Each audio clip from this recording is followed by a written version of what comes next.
Hi Virgo, this is Jav. Welcome po sa ating channel. Gamitin ang reading na ito bilang gabay lamang. By the way, Virgo, this is your weekly gabay tarot reading for July 14 to 20, 2025. Kung naka-resonate kayo, comment down. Kung hindi kayo naka-resonate, ibigay niyo po sa iba kasi general reading po ito. This is for you, Virgo.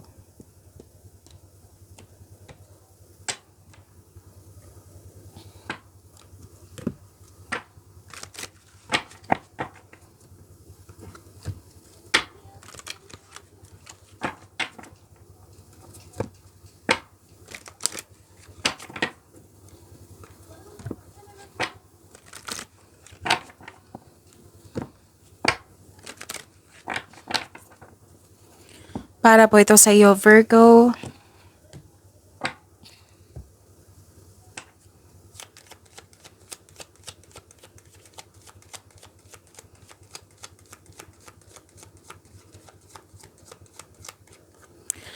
Maraming salamat po sa inyong patuloy na suporta at maraming salamat din po sa mga hindi nag-skip ng ads. Sa mga hindi pa nag-subscribe, subscribe na po kayo at click bell notification para malaman nyo na may bago tayong video. Para sa mga gustong magpa-reading, comment po kayo ng personal reading. Again, comment kayo ng personal reading and check my reply sa comment section. Mas lumawak yung ambisyon nyo sa buhay, Virgo.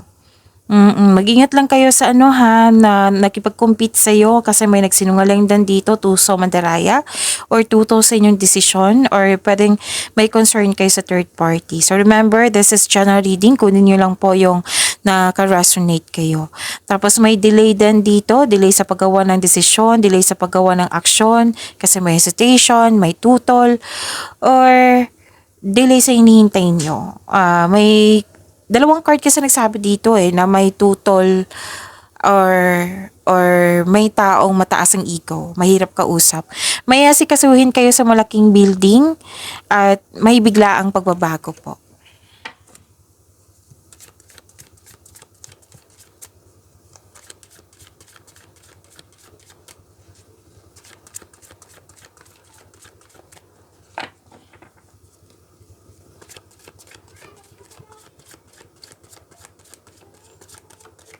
Energy ni Virgo.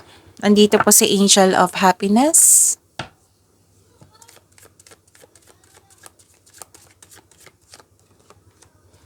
Andito rin po si Angel of Enlightenment. Paalala lang po Virgo na kung may napansin kayo na repeating message, meaning to say pinupush ng cards nyo yan. Like for example, nanood kayo sa inyong video reading. At dito rin sa, kailangan ko mag-burp. Dito rin sa weekly gabay tarot reading niya. So may napansin ko na repeating message. Yan po yung pinupush ng cards na kailangan yung bigyan ng atensyon, solusyon at aksyon kung maaari po. So ano yung energy ni Virgo? May success at achievement na parating. May parating na blessings na it will lead you to happiness. Improvement sa health is on the way. Naka-recover na po kayo. Ito ay magandang kalusugan, kaligayahan at kaaya-ayang pakiramdam. May nakita akong reunion dito. Komportable ka nagstay sa bahay kasi you felt calm, security and relaxed pag nasa bahay kayo. May mga dito. It might be may mga bata dyan na nagbibigay ng kaligayahan sa'yo. So enjoy your success. Success lies ahead if you keep the path. You are feeling healthier inside and out. Na-overcome mo na yung nararamdaman mong sadness or illness. So, andito po si Angel of Happiness to attract more blessings. Let us say the power affirmation. I am content and confident. Again, I am content and confident. Okay.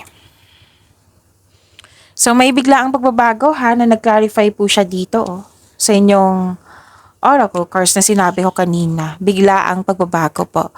So,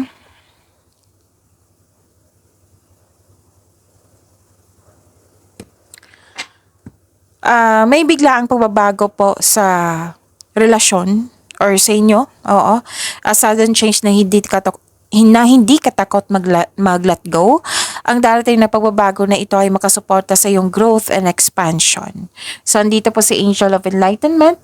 Let us say the power for affirmation. Let's say, I surrender to circumstances and trust that I can rebuild.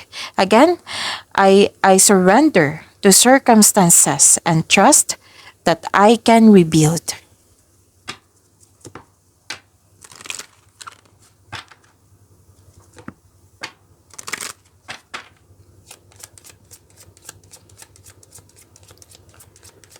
Spirits guide, angels, archangels, guardian angels, message po para kay Virgo. 333, spiritual awakening. Your spiritual awakening is unfolding. Trust your inner wisdom and follow your path.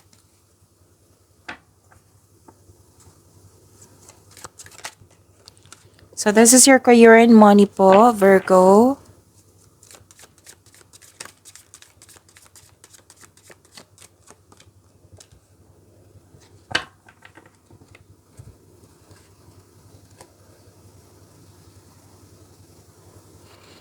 So may offer sa inyo.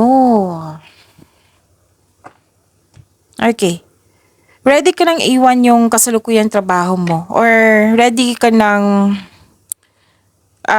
okay, ready mo ng mag-move forward para magkaroon ng growth. Pwede din hindi na kailangan umalis dyan. Basta may gagawin kayong pagbabago. So, this is for your growth. Pwede din gumawa ka ng action para umalis dyan. Oo, kasi you want growth. You want pagbabago. Okay?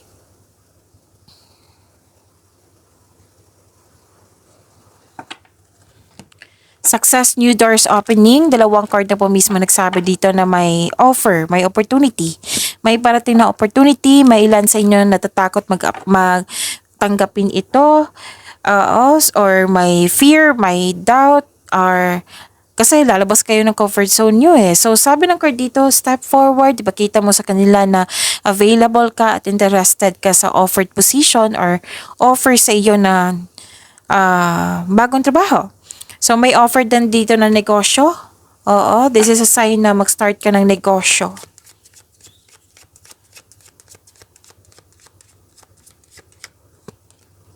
Nakatanggap kayo ng malaking blessing. So, resources. Be grateful for what you have and save something for your future. Use wisely and as needed.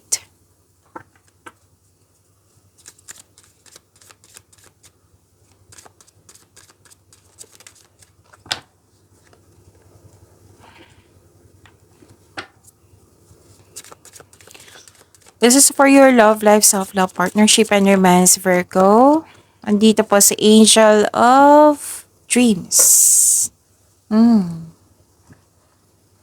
Okay.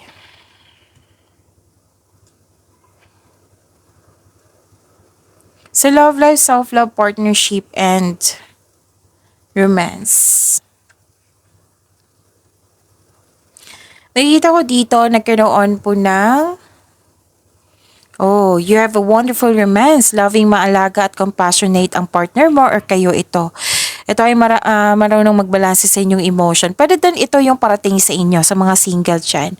May nakita ko dito nag-aalaga ng baby, nag-aalaga sa inyo. Pwedeng isang mother figure or may nanganak. Oo. Tapos you're taking time for your family at sa mga bata.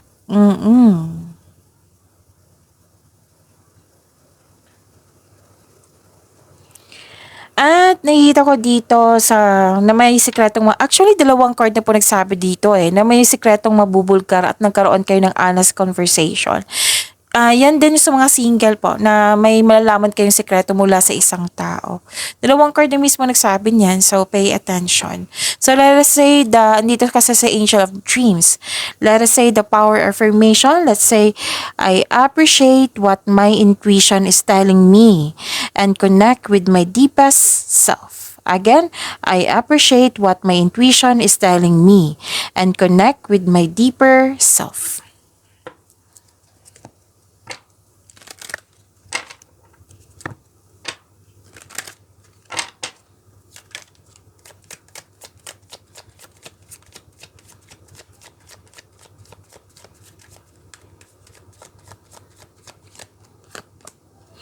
Soulmate. Yes, this person is your soulmate. Your connection is sacred.